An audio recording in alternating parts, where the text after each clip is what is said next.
Hello, this is lesson number 5 on the present perfect tense for pre-intermediate students. So, let's quickly sum up what we have learned so far. As you remember, we use the present perfect tense when we make a comment on the result of an action which happened in the past, yet we do not know or we simply do not mention when exactly the action happened. We also use the present perfect tense when we talk about an unfinished period of time. Here again, we talk about something that happened in the past, but we do not know or we do not mention when exactly it happened. We also use the present perfect tense when we talk about an activity which began in the past and continues to the present. Let's take a look at the graph. Let's take product B, the green line. Now, when describing the graph, we can use both the simple past tense and the present perfect tense. Try to spot the difference. Now, between February last year and April last year, the sales of product B increased. Then between April and July, they remained on the same level.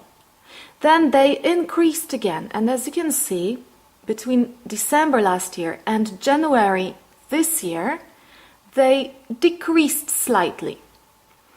Since January this year until April this year, until today, the sales of product B have increased slightly. And generally we can say that since February last year until today, the sales of product B have increased quite significantly from, let's say, 2,000 pieces to about 10,000 pieces.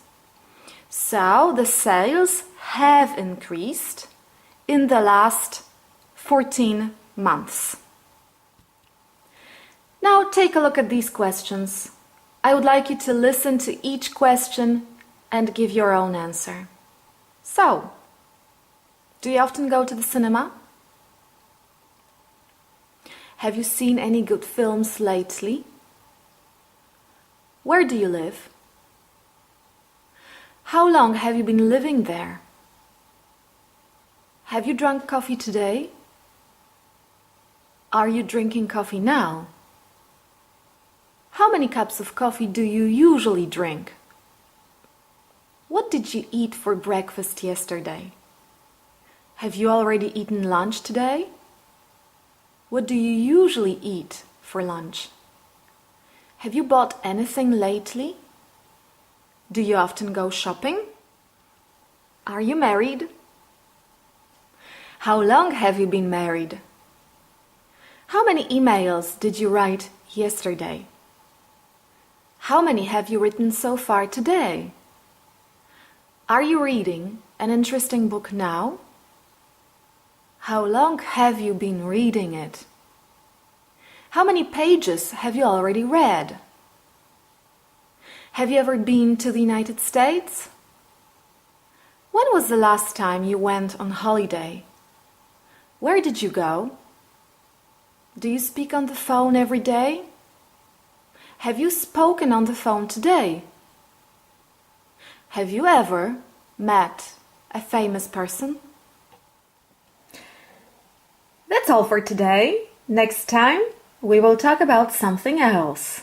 We'll talk about phrasal verbs and idioms. See you next time.